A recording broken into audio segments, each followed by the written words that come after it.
Monday, March 10th, and it is officially time to tamper in the NFL, although it feels like tampering now began over the weekend, hardly today. Everything will start being announced as official on Wednesday, and I think that that's all Wednesday is going to be. Like, here's everything you already know, and now it's official because the headlines are coming at us at the speed of light around NFL free agency, and I welcome you on this Monday, March 10th, to Damon Bruce. Plus, we are brought to you by Ike Sandwiches, and we are brought to you by our good friends at the Dubliner and West Portal, and it is awesome to have you here once again. Thank you for stopping on by, and man, a lot is happening. Like yesterday, in the middle of your afternoon, you had a ton of NFL news, big numbers attached to big names being signed. You had Myles Garrett in the morning, staying in Cleveland for an annual average value of $40 million a year for an edge rusher. Then you got Josh Allen news. Then you got the Davante Adams news. Then you got the Geno to the Raiders, DK Metcalf to the Steelers trades. I mean, it was a crazy day. And then today, it's just been subtracting from the San Francisco 49ers. Jalen Moore gone to the Chiefs. Talanoa Hufanga is gone. Elijah Mitchell is gone. And we haven't even gotten to Dre Greenlaw, who at the price of linebackers right now is probably gone. Players that the Niners were expected to pivot to, the DJs, Reed and Moore, gone. So that's not going to be happening anytime soon. They haven't lost Charvarius Ward yet. They haven't lost Aaron Banks yet. It feels like that's going to happen. So it's been nothing but a one direction out of town free agency early tampering period for the San Francisco 49ers. We knew that based on the amount of money that they had to play with, they weren't going to be very involved in free agency. And to this point, they have not been involved in free agency other than to wave goodbye. And again, a player that you really thought you might be waving hello to come on back, get reunited with DJ Jones, 3 years, $39 million, including $26 million fully guaranteed to stay in Denver. Guys are just getting top dollar everywhere. I mean, that's what free agency is, right? That's free agency, especially early on, is a top dollar situation. The 49ers are not in at any top dollar price point at any position on anyone. The one guy I thought that they needed to spend top dollar on, Drew Dolman, Chicago Bears. The center that I thought that would help the 49ers just become a better football team all the way around offensively, he's now off the board. The Bears are investing in offensive line in a way that makes 49er fans, I think, a little envious right now. And we keep on hearing over and over again that a new day has dawned. The new catchphrase coming from Santa Clara is organizational reset. Organizational reset. Well, what does that mean? Because the last time Jed hit the organizational reset button on the San Francisco 49ers, you got a year of Tom Sula, then you got a year of Chip Kelly before you found anything that made even a little bit of sense in Kyle Shanahan. So whenever you hear Jed York organizational reset, you have a reason to start peeing down your own leg a little bit. But this is basically, I think they're going to be taking the steering wheel away from Kyle a little bit when it comes to big decisions and letting John Lynch and Parag Marante steer the car a little bit more than Kyle did. Probably a good thing, too. I think that they should absolutely get a deal done with Brock Purdy as quickly as possible just to know what kind of money you're working from to help you through the rest of free agency. Are you going to extend George Kittle? That shouldn't be hard to do at all. Get it done. Get it done quickly. I don't like the way the 49ers move so slowly with their own players. Joey Bosa is obviously a name that a lot of people are talking about and think, well, that could happen, but it better happen for a very reasonable price based on his injury history and, his lack of production because of that. Well, it turns out, according to Diana Rossini and a few other sources, that the Miami Dolphins could come in, making Joey Bosa to San Francisco a little less than, that's definitely going to happen because he wants to go play with his brother. Find me the one time the Bosas left money on the table. They don't really do that. Again, Joey's going to want to have to come and play with his brother. Tim Kawakami was saying that there were good conversations between Bosa and the Niners. That's great. If the Miami Dolphins have officially entered this conversation, it might be harder and harder to keep up with that conversation. By the way, it might be a little hard to keep up with NFL free agency news. There's Twitter outages, X outages all morning, and some people are, refreshing and they can't get new news. It is a day to just keep on hitting refresh on everyone who is an NFL insider that you know is a reputable source. Let's see. Very latest here. The Patriots are taking the biggest defender off the market as the Eagles sign Eagles defensive tackle Milton Williams now lands in New England. $26 million per year. Woo! DJ Reed officially now going to the Lions, according to Ian Rappaport. That was rumored. Offensive tackle Morgan Moses, a 3-year, $24 million deal to go to the Patriots. So Patriots getting a little bit better today. They had the most amount of cap room to play with. So that was to be expected. Dan Moore, Titans lock in the Steelers offensive tackle for huge dollars. Again, there's nothing but huge dollars out there today.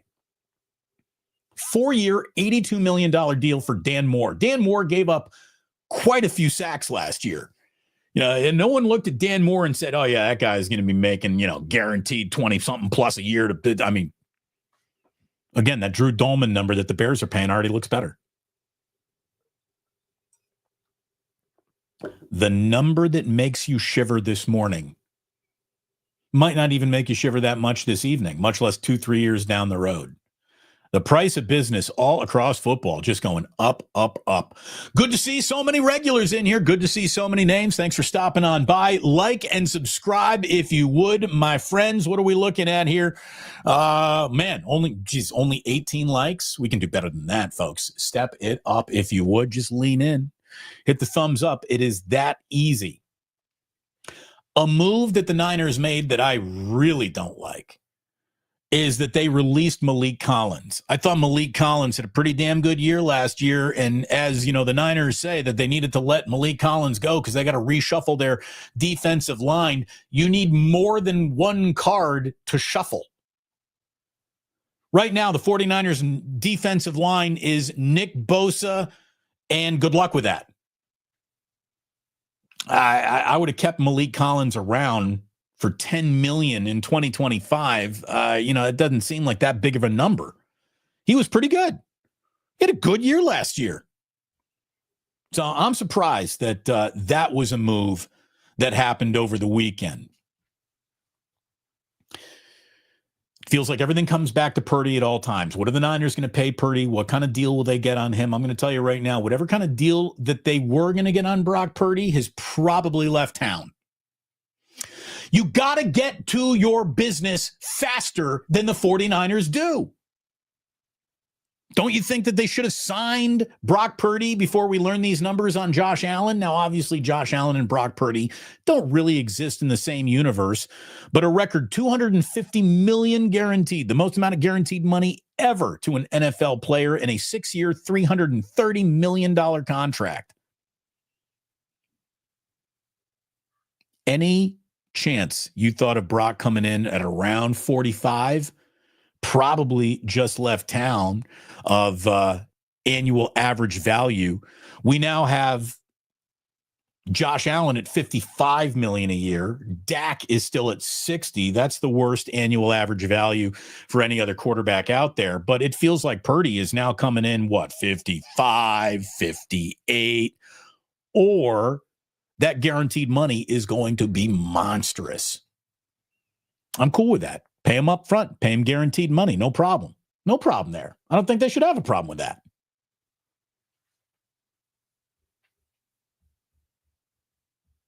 Purdy about to get paid. He was always about to get paid. There's no such thing as the quarterback in football who ain't doing well. And I just think as we watch free agency go past us today like a train, everybody's got to get new numbers in their own heads. There's the price points we think exist. And then here's the thing. A lot of the people out there who complain about grocery prices, don't do the shopping. You think something should cost this much, and then you walk in and you see how much it does cost, and you're like, wow, that went up. Decent bench players, decent depth pieces in the NFL are between $5 and $10 million a year now for depth. This is not starters. Depth is coming in at $5 to $10 million a year. Starter anywhere is at least, it feels like, at a basement of 10 million, all the way up to 20. If you're a Pro Bowler, that number can now go to 30. If you're a well-regarded, still young, and not at the end of your career level available Pro Bowl talent type of player, you can make 40 million. Again, Myles Garrett making 40 million a year at edge rusher is a gulp for the rest of the league. You know, I saw somebody today say, all broadcasters should be very, very happy that Stephen A. Smith just signed a $100 million deal with ESPN because he's going to reset the market. No, he's not. No, he's not. Stephen A. Smith reset his own market. Unless you're in the elite 1/5 of 1% that Stephen A. Smith lives in, here's how broadcasting talent gets paid for everyone basically not Stephen A. Smith. You will be dismissed for cheaper talent almost all the time. That's how broadcasting works now. There is no market reset because of Stephen A. Smith's new deal with ESPN. He is a one-off. He is an isolated case of his attention is worth that price for that network. There is no market for broadcasters where there is a market, though, in football. Pay your players before they get to market. Sign early extensions when you know you got a guy that you like. Don't let free agency even creep into anybody's mind.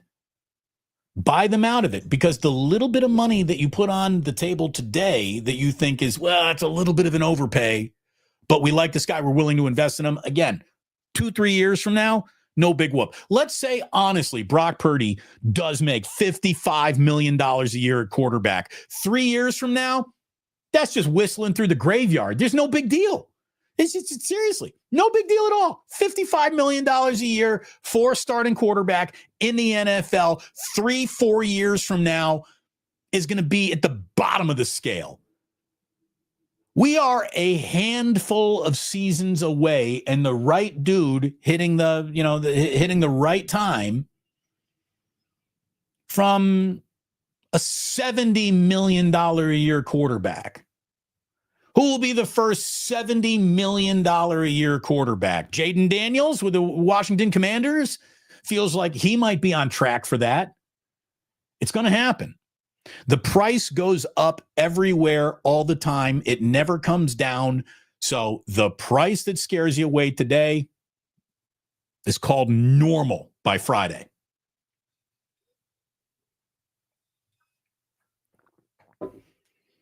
So we'll see if the 49ers actually get into the game here. Zothmus says Lombardi broke down the 60 million annual 60 million APY. It isn't as big a deal as people make it out. Here's the thing. It's not as big of a deal as people make it out. And the thing that is the least big deal now in football is dead cap money. Dead cap money. You used to look at that and you'd think, what a waste. What a poorly allocated precious asset that you're paying dead cap money for guys who ain't even on your team no more. Look at how NFL teams are doing business. And I'm just going to insist you as a fan shouldn't care about anything that teams clearly don't even care about. Like, you can't care more about a rollover accounting row or column than teams do if teams don't even care about it anymore. Dead cap numbers is a new way of doing normal business in football. And it just shows you getting out of bad deals today is something that everybody wants to do. Because getting out of the bad deal today is going to allow you to make the overpay tomorrow that by Friday actually isn't even an overpay anymore.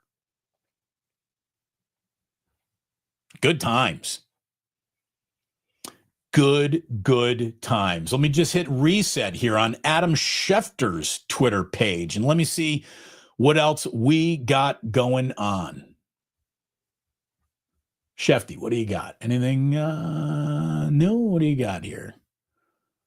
Yeah, Milton Williams with the Patriots. We knew that. A deal for Dallas long snapper Trent Sieg. 3 years, $4.5 million. Long snappers have $3.1 million guaranteed now. A long snapper, $3 million guaranteed. Holy mackerel. If I had told you that a long snapper was going to get $3 million guaranteed, does Tabor Pepper know about this? Can we get? Good God.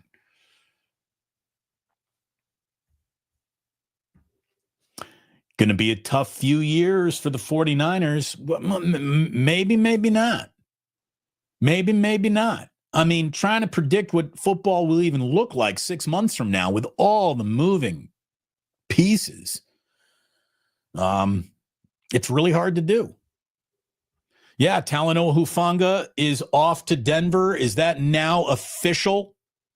Wait a minute. Albert is saying Sam Darnold, 3 years, $110 million to Seattle just now. Okay, well, you got your brand new Brock Purdy number to be working from right there.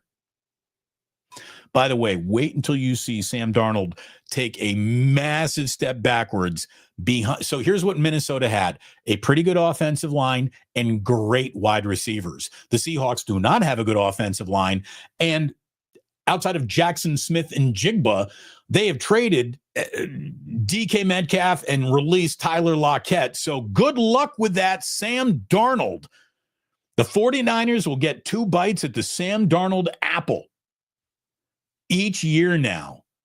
Sam Darnold, a Seahawk. Good luck with that. Good luck with that. Darnold going to a rebuilding Seattle team. That doesn't sound like, that is built to work. Again, Kevin O'Connell, Justin Jefferson, Joseph Adai, with TJ Hawkinson. Those are real good players. That probably made Sam Darnold look a little bit, better than he was. But good for Sam Darnold. By all accounts, great guy. Yeah, Joe Schmo.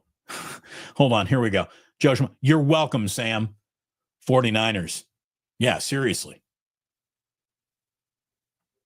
D-Day says Brock Purdy's contract floor is $98.3 million. Based on last year's current contract, 2 franchise tags. No way he wants what Darnold just did.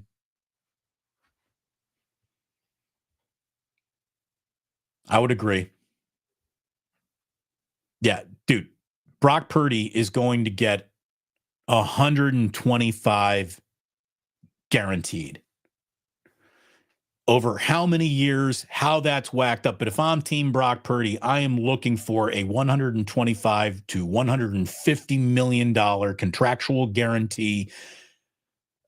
I want, that to be paid to my client over the course of the next 3 years. And then anything after that is just window dressing. Again, nothing but guaranteed dollars really matters in any of this. Yeah, Joseph Adai. Old Joseph Adai. Thank you very much.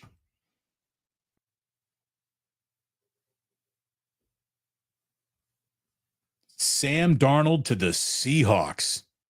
All right.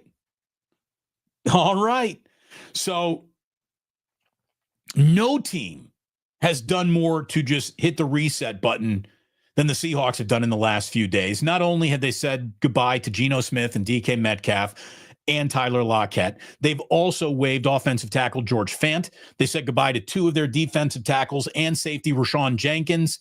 The NFC West is changing right in front of us. Seattle just changed an awful lot. Look, when you add Davante Adams to Sean McVay, Stafford, Tutu Atwell, and Puka, and Kyron Williams and a young defense that just was basically the driver to a division title for the Rams are without a doubt positioning themselves to be the 49ers' single biggest headache of next season. Cardinals still haven't done anything. Niners still haven't done anything. Seattle has done something, but I don't know if they're a better football team in any construct at all right now. They're not. So I'm not saying that they won't present a challenge, but I mean, I think the Seahawks are going to take a step backwards before they take another step towards true playoff contention again here. And man, unless the 49ers draft really, really well, I just don't know if they're going to be taking a step more into contention than what we've seen so far. So huge few hours going on. Big things happening all over football.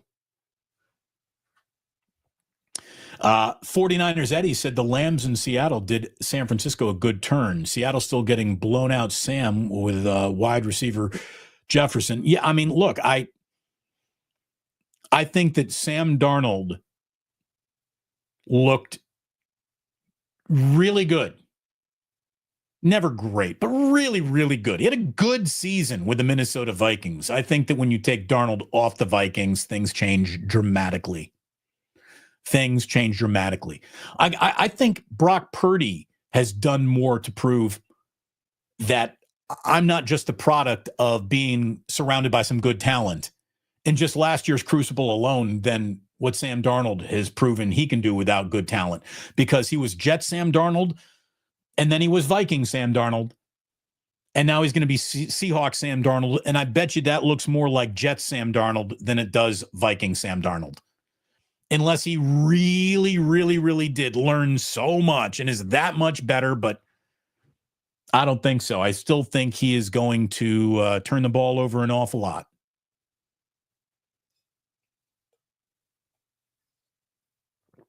Geno Smith to the Raiders is kind of interesting, don't you think? That's kind of interesting. Reunited with Pete Carroll. Got Tom Brady now, I guess, as a mentor. That's kind of interesting. It really is. I think it's more interesting than DK Metcalf to the Steelers, which has got that probably won't work out well, sort of written all over it, especially for the 5 years, $150 million price point.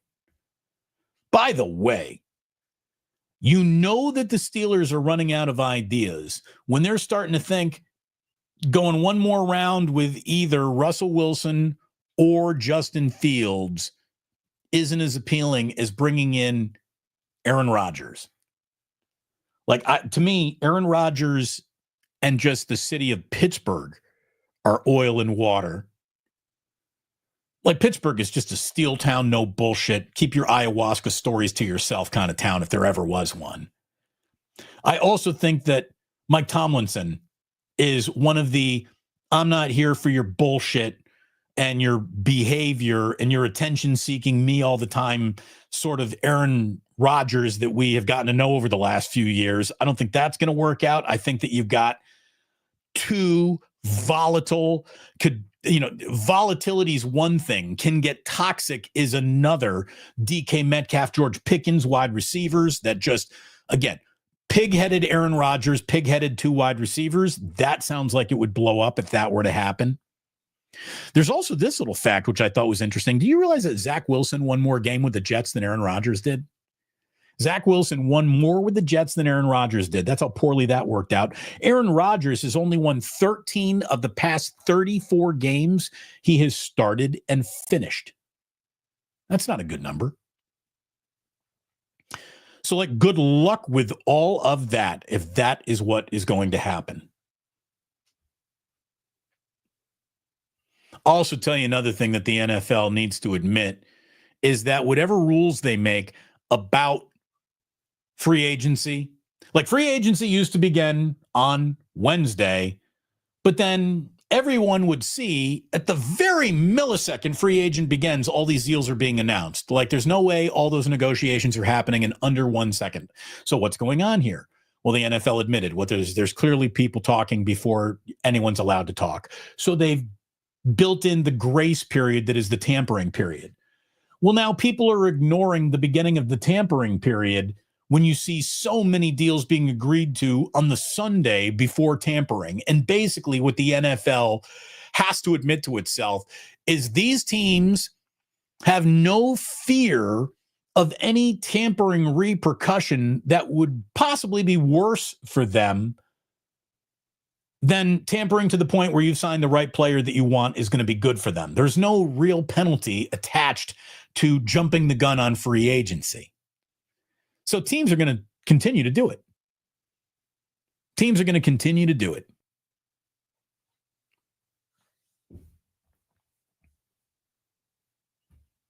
Again, lots of regulars in here. Wait a minute. Nick Mullins to the Jaguars. Well, there you go. Push in all your chips. Season's over. Hey, Nick Mullins is still getting by on some good looks. Still getting by on some good looks that he got from the 49ers. He's still cashing in on a degree of success that he had under Kyle Shanahan.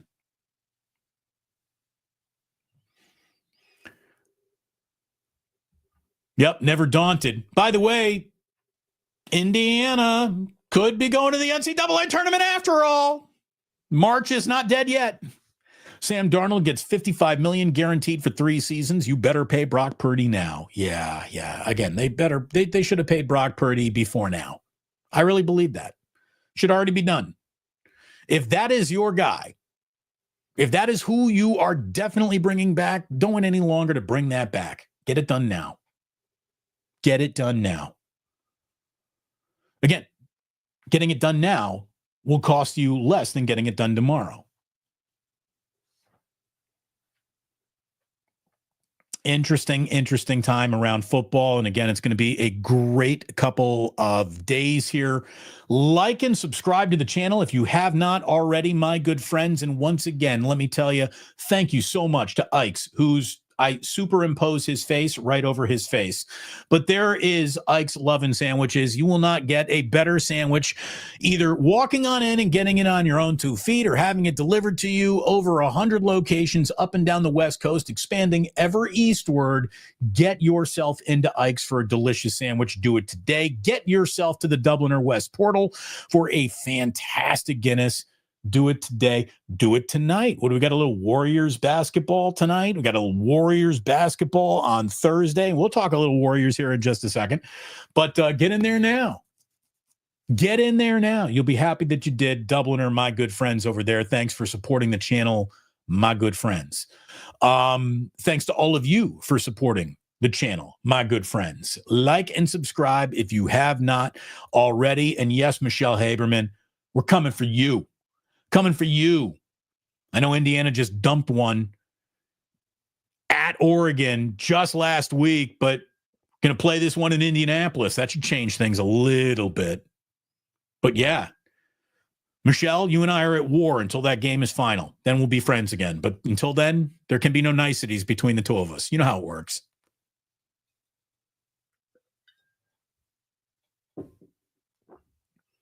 All this talk about whether or not Purdy should get paid at a high level goes away immediately. Yeah, if they sign him, that does go away. And again, the number that you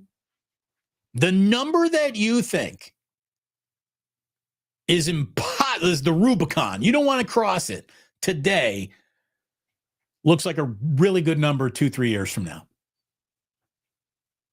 Wait until every single quarterback in football who starts is a $50 million a year conversation. We're a handful of seasons away from that being true. Again, who will be the first $70 million a year NFL quarterback? It's going to happen. It's going to happen. Well, what percentage of cap space is that guy taking up? Well, we don't know, because if you try to predict what the cap is going to look like and you come up with anything other than a huge number, year over year growth is just massive. And wait until every team in football has sold off 10% of its real value, 10% of its ownership stake to some private investment. Every single team in football has nearly $1 billion injected into it. $500 million. Cap's going to go up, up, up, up, up again. The number that you are afraid of today is a Honda Civic a few years from now. It really, really will be. Come on, Friday, says Purdy deal should have been the first thing announced, if not weeks ago. Then the Niners would know what money they have for the current market.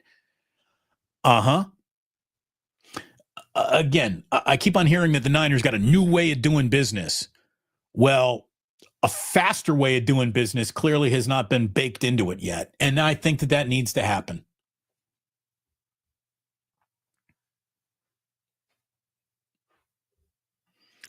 Look, people are going to lose their minds no matter what. Let's say Purdy signed for $38 million a year. There would still be a contingent of Niner fans saying that's too much. Like, there is a small but vocal group of 49ers fans who really believe that this team would be better off without him. What have you been watching? What have you been looking at? Since Purdy entered the conversation, what quarterback has had any success that even mirrors his? Who's played for the 49ers? I haven't seen him. This team operates much better with Brock Purdy than without him. That has been proven, I think, in enough instances to where I'm surprised people continue to doubt it. If there is one thing I'm also sure of, is that people just love to bitch and moan and complain about absolutely everything, no matter what. No matter what, you'll find something to complain about.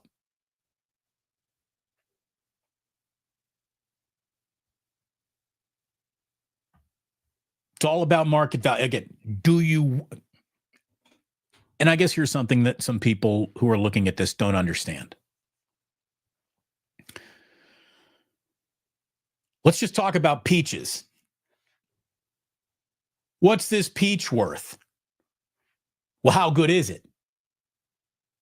Well, you can't take a bite out of the peach and then decide to pay for it. You're going to pay what the market price of peaches is. And then good luck. Did you get a delicious freaking in-season Mackinac peach that's right out of the Seinfeld episode about Mackinac peaches? Or did you get a peach that when you bite into it is, just mealy and they're not really exploding with flavor like a perfect ripe peaches? That's football players. When you think you got a pretty good peach, you better pay market price for it today. So, yeah, Brock is getting paid, whether you want it or not. And just look around right now. Look at what Jalen Moore is getting in Kansas City. This is a guy who was a backup tackle who is now getting paid $15 million a year. And if he's a starting tackle, that's a bargain. You can say, well, that's too much for Jalen Moore. Not for the Kansas City Chiefs, it's not. They came with a really reasonable price tag on Elijah Mitchell. If the 49ers are going to say goodbye to Elijah Mitchell at like $3 million, well, you better come back with McCaffrey and, you better be ready to go. Isaac Guerrero better get a ton of carries.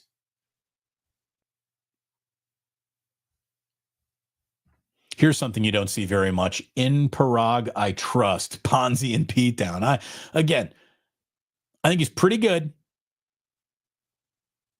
If he were great, he would get some of these deals done now.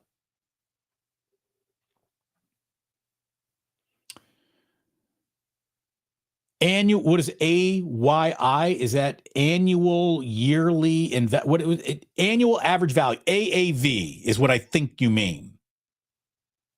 Real money is what matters. Exactly. It's guaranteed money. Anything other than guaranteed money is an illusion.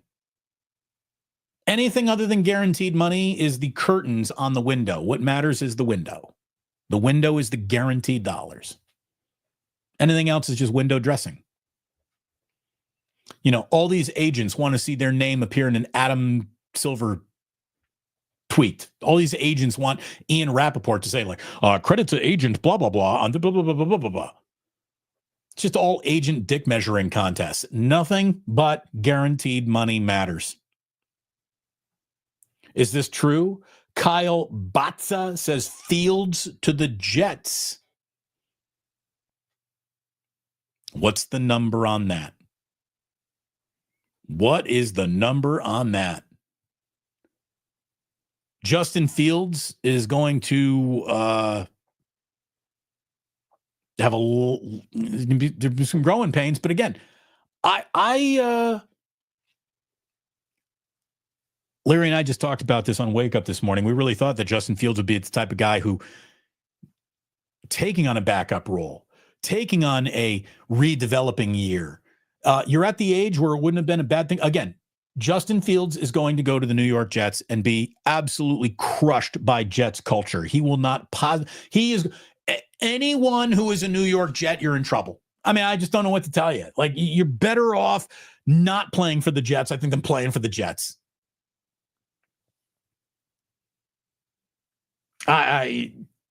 He would have been better off taking less money to go to a place where he could develop, learn, and create a little mystery about him. Again, Justin Fields gets better the more of a prospect you fancy him to be than the quarterback who goes out there, has, a minute or two of flash that makes you go, really like this guy. And then uncorks a pass that make you go, oh boy. Again, and Zothmis, you might be right. Justin Fields is toast in that market. They'll make it rough on him. They will make it rough on him. I mean, the two most established quarterbacks right now in New York City are Tommy Cutlets and Justin Fields. And that's kind of all you need to know about where the Jets and Giants are in their competitive franchise life cycles. That ain't good. That ain't good. What is the number on Justin Fields? Do we have it? Who's got the Justin Fields news? Is it Rappaport? Here we go. Wait a minute. Okay. The Jets are signing Justin Fields per me and Tom Pelissero. As Gang Green gets a new starter, Fields says goodbye to Pittsburgh after 1 year. He gets a 2-year deal worth $40 million, 30 guaranteed, in a deal that, at that price point, again, no big deal. Again, $20 million a year for a starting NFL quarterback. That's the floor now, guys. That's it. That's the floor. Again, Eric saying $30 million guaranteed, wholly overpaid, $15 million a year. Basically, what they did is they're going to give him $30 million for 1 year if he stinks. But again, if he plays the 2-year, $40 million deal and he plays well, that's going to be one of the best contracts in football. Again, what feels like an overpay in real time with any good play coming behind it is a bargain tomorrow.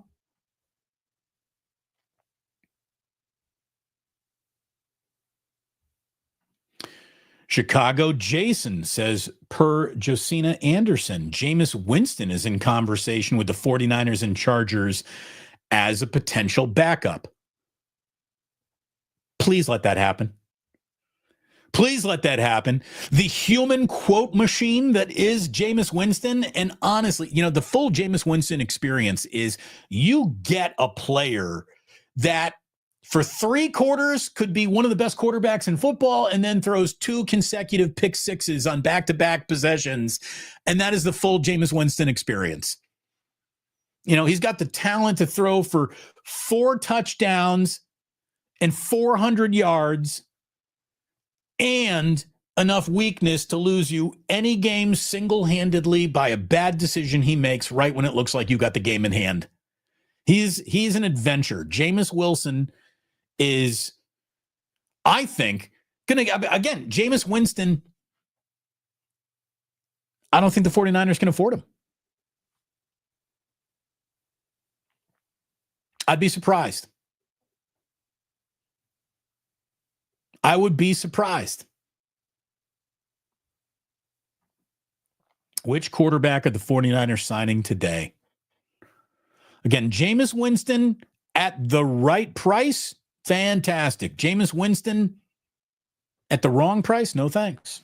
No thanks. I mean, you're better off seeing what you got. And are we going to say the name Tanner Mordecai? Let's not do that. Again, you wouldn't even have to think about Jameis Winston if you had played Tanner Mordecai at all at the end of last year and been able to evaluate him on an actual NFL field. What do you look like? What do we think of you? Yeah, Jameis Winston's going to get an opportunity somewhere else that I think is a little bit better than the one that's, would be waiting for him.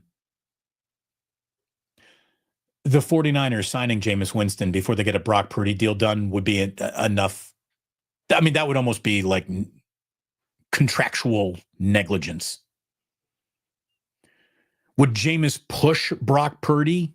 I don't know. No. From a content standpoint, sure, get it done. Yeah, I mean, just from a content standpoint, from Jameis going eating W's.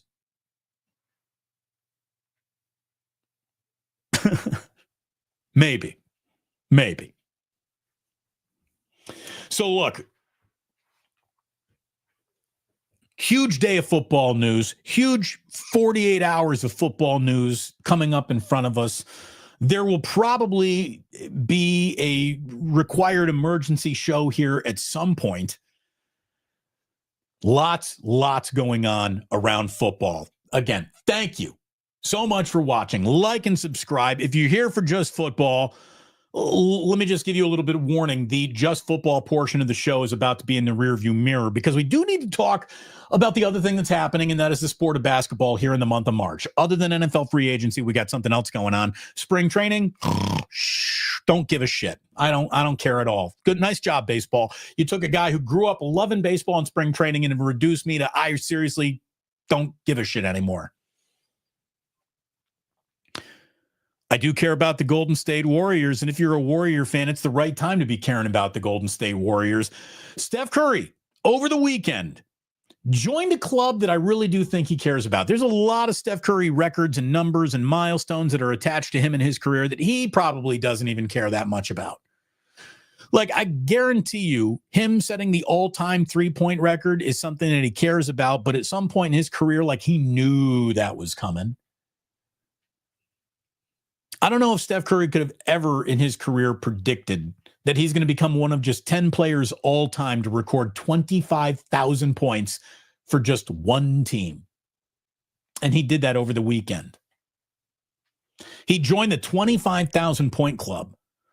There are only 10 human beings to ever join the 25,000 point club with one franchise. Karl Malone holds the record. And Curry's still far away. Curry's 11,000-ish points behind Karl Malone's record of, I scored 36,374 points for the Utah Jazz. Kobe, 33-ish. Dirk, 31-ish thousand points. And those are the only three men in the 30K with one team club. The rest of the other seven players in the 70 in the 25,000 point club with one team are Jordan, Hakeem, Duncan, Havlicek, Reggie Miller, and Jerry West. Now, that's basically a list of who are some of the all-time top 10 bosses in this league, right? I mean, Curry is just unbelievable. But when it comes to Curry, it's never enough. The other interesting thing that I saw attached to Steph this morning was that he has accepted a role with his alma mater, Davidson, to be the assistant general manager for their basketball team. So Steph Curry becomes the first player ever to also have a job in terms of helping his alma mater or any college identify talent. And Steph Curry is working. He got two jobs. Starting point guard, Golden State Warriors.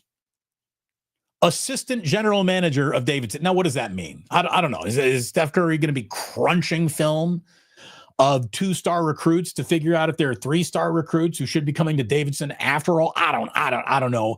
But I'll say this, when it comes to Steph Curry, he doesn't half step into anything. Steph Curry's also like a producer now. He's got his own entertainment company. So he's got 3 jobs.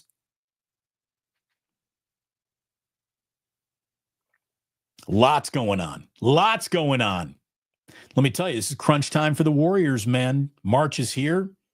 This is the best basketball month that we get. Jonathan Kuminga, Brandon Pajemski remain out against the Blazers. It is a game on the stick that the Warriors need to have. Thursday, Sacramento Kings. Then they're going to be back out on the road for a little bit. Every single game is worth twice its weight in gold right now, as the Warriors are looking to hang on to a seed that means they're not going to have to dick around with that little play-in tournament. That's where the Warriors need to be. And again, no Kuminga, no Pajemski against the Blazers. It's a game you still got to win. And with Jimmy Butler, you probably should. You probably will.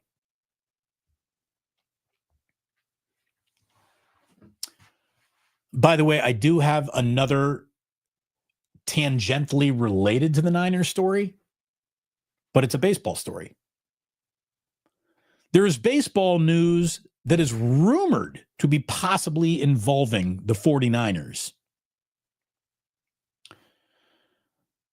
Tampa Bay Rays owner Stu Sternberg is being pressured to sell by Rob Manfred. By the way, it's amazing that at no point in time John Fisher pressured to sell anything, but a guy who has run a much more competitive, much more interesting club, the Tampa Bay Rays, than the A's have been, he's being pressured to sell. Again, how that didn't apply to John Fisher and how it's applying to this guy, two different things.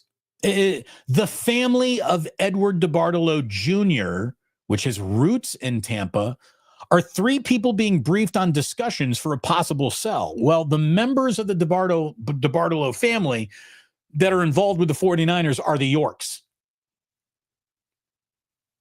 So are the 49ers, who as an ownership group are complaining about money, are already stretched thin because of their Premier League involvement, about to buy a Major League Baseball team as well? I guess only time will tell, but really, as I look for this story, it says, after 17 years of trying to find a new stadium, Sternberg appears to be on the clock to firm up a long-term plan. John Fisher, not though. John Fisher had all the time in the world and can have we're going to pull into West Sacramento, for a little bit before we eventually make our way to Vegas, where there's no clamor for us at all. Again, why was John Fisher never pressured to sell, but the owner of the much more successful Tampa Bay Rays is? Something feels like bullshit to me, and I'm sure it does to you too. So that's kind of all we got today. Again, I need almost to wrap up this show so I can watch what's going on in NFL free agency. It's hard to host a show without a producer in my ear telling me all the things that are about to happen are happening or breaking during the show. Thank you to all of you who've tried to keep me clued in as to what is going on in the chat. I thank you all very, very much. And it's time for your history lesson. Are you ready for a little Today in History? Here we go to wrap up the show per usual. Happy birthday. We always start with some birthdays when they're significant enough. Happy birthday to Carlos Ray Norris.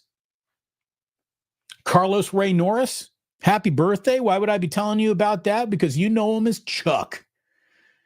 Happy birthday, Chuck Norris. He turns 85 today, born on March 10th, 1940. Chuck Norris turning 85. Probably still kick all of our asses. If Chuck Norris was in this chat, he would have already kicked all your asses. Happy birthday, Chuck Norris. Happy birthday to Sharon Stone. She is 67. She's lived in San Francisco a long time, so she gets credit for that. We also got to see the Choach in what the movie she did with Michael. I can't remember the name of that right now. What was the name of that freaking movie she did with? Oh man. What is the name of Blind? She showed the Choach. What was the name of that movie? I'm totally blanking on it. I'm sure it'll be here in the chat quickly. Happy birthday again to a woman who turned 42. Carrie Underwood. She's been waiting all day for Sunday night. Basic Instinct. Thank you very much. Everyone coming in now. Again, this is the stroke showing itself. Basic Instinct. Thank you very much, Leslie.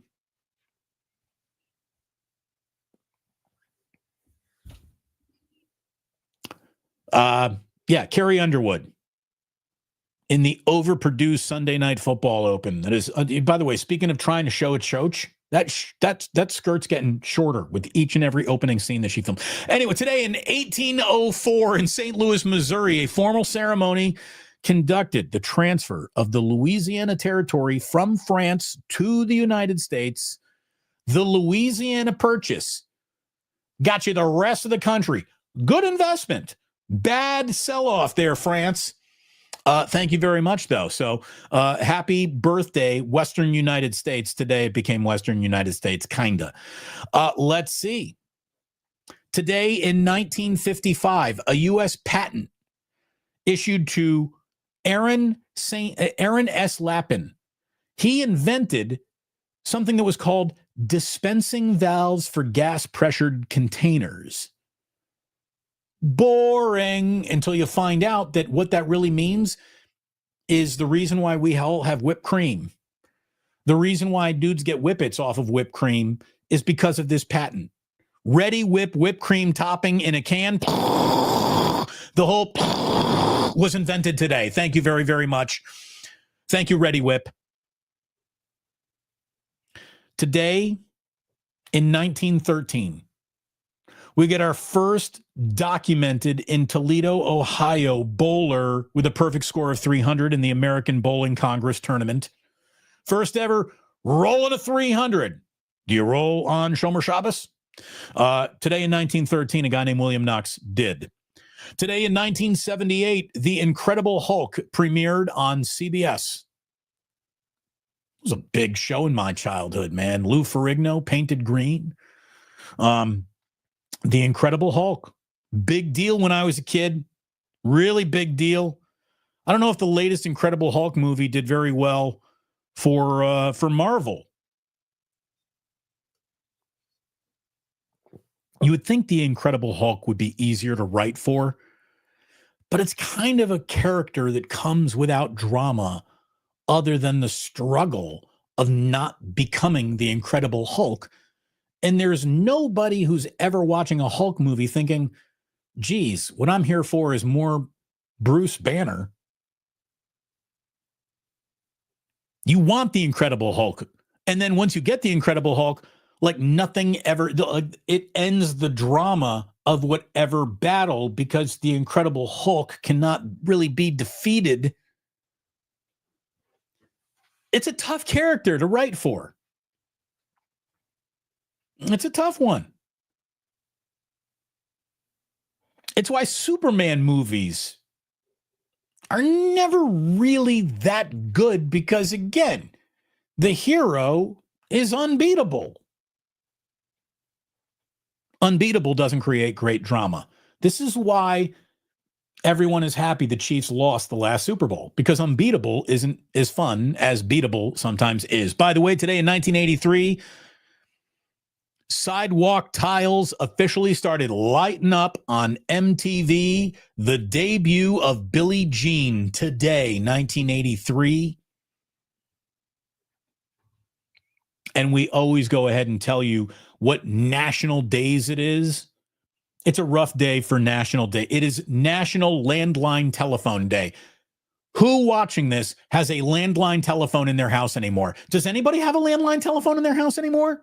I don't know. Landline Telephone Day. Happy National Landline Telephone Day. Happy Ranch Dressing Day. I like ranch dressing. The buttermilk ranch. That's really good. Not here to say anything bad about ranch dressing other than tad overrated in the dressing universe. Like, I'm going to go in a lot of different directions before ranch. But ranch really is the, like, taste like chicken of dressings. There's no one who doesn't like ranch, where, blue cheese, divisive. These are the things I think about. And also, happy National Bagpipe Day. Piper down. We have a piper down. Still love that turn from Mike Myers. And so I married an axe murderer. Thank you very much for being here. Thanks to Ike's for sponsoring. Thanks to the Dubliner West Portal for pouring great Guinness for anyone who walks in. Thank you for watching, for liking, for subscribing, for being a member, for picking up merch, for being a part of this. We appreciate it. I appreciate it so very, very much. And all I can tell you is that sports don't build character. They reveal it. And like that, he is gone.